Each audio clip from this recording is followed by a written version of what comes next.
everyone, my name is Shelby and this is the YouTube series where I reveal what's inside these mystery pottery molds I found on Gumtree.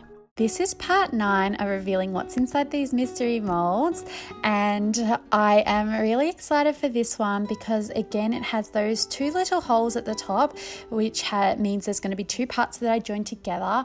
But this one also says that it is a flutterby baby, so a baby butterfly, but this one says it's a kissing girl. So I have high hopes that it's going to match the one that said it was a boy with the beanie. So opening it up, it looks very, very similar, but the outfit looks slightly different. So I'm curious to see what this outfit looks like. It kind of looks like it has like a collar detail, but it'll be hard to tell until I pour it and pull it out.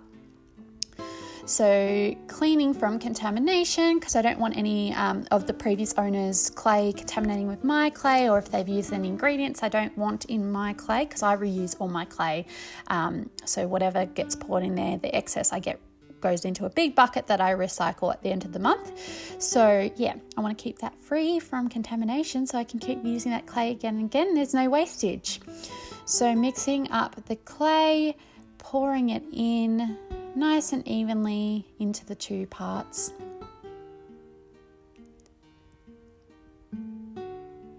And pouring it out to make sure it dries nice and evenly too.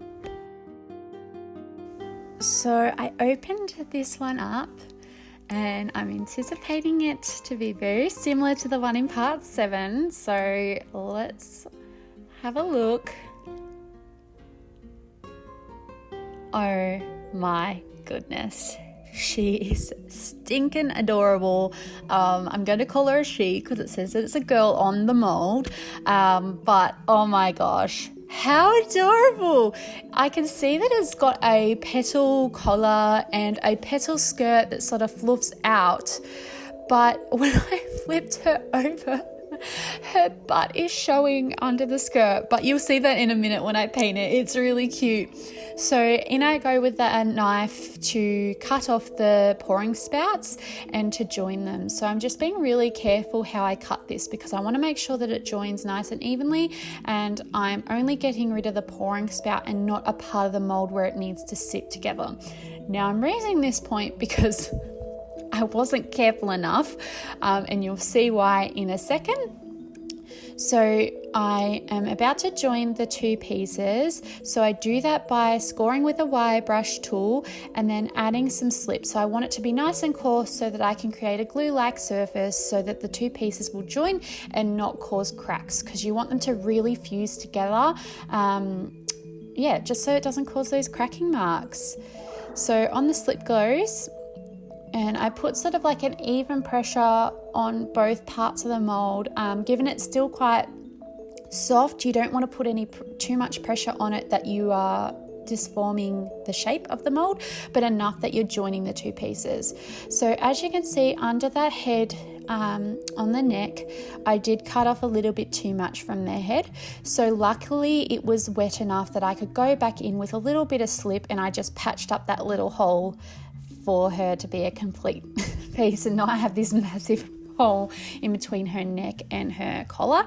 I ended up making 3 of these and I didn't make the same mistake twice, which was good. So it was the first one that I sort of messed up because I thought the line was higher than what it was when I cut it, but it was actually a lot lower. So when I did the other 2, I didn't cut off the pouring spout as high and was able to keep them a complete piece. So I'm cleaning it all up so that when it dries, it's a beautiful finish. It's nice and smooth everywhere. I'm putting the hole in the bottom so that the air can escape, because you can't have a solid piece in the kiln without somewhere for the hot air to go, because hot air expands, which means it can break in the kiln. And from part 7, I had issues with the feet not being flat enough. So for this one, I went in and scraped off with a metal rubber tool, metal kidney tool. I sort of scraped off a bit of the clay to try and make it as flat as possible. When that wasn't really achieving what I wanted, I got some wet, just put some water on my table and just sort of rubbed it on the table to flatten it, and it actually worked a treat. So I'm really impressed with myself. I'm sure there's a better way, but that was one way I got it really flat. So I went in, and with these sort of figurines, it's kind of like when you learn in school to do the background, middle ground, foreground.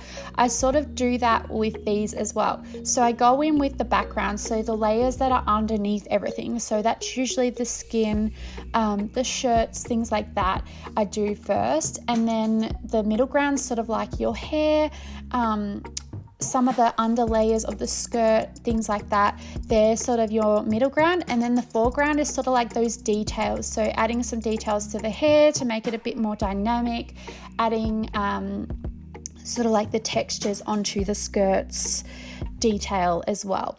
So because I've got the three elves from part 7, I wanted to go in with a similar patterned shirt to match the pants, because I thought we can have lots of different pairings of couples, but I can also have matching sets of the one with the beanie and the one with the skirt.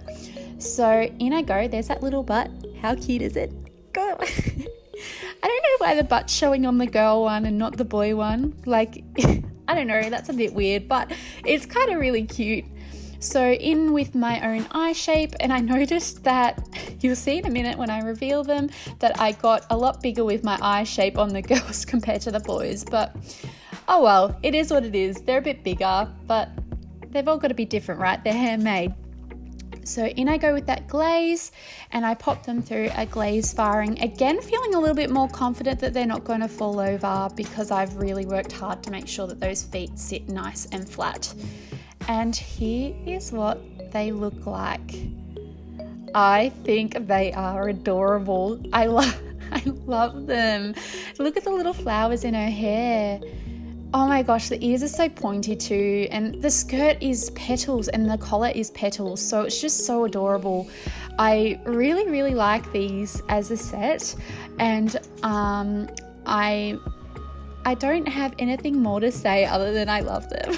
I've lost all my vocabulary words because they're just so adorable. This one's kissing its forehead. Oh. Anyway, I adore these. What do you think? Let me know in the comments, and don't forget to like and subscribe for part 10.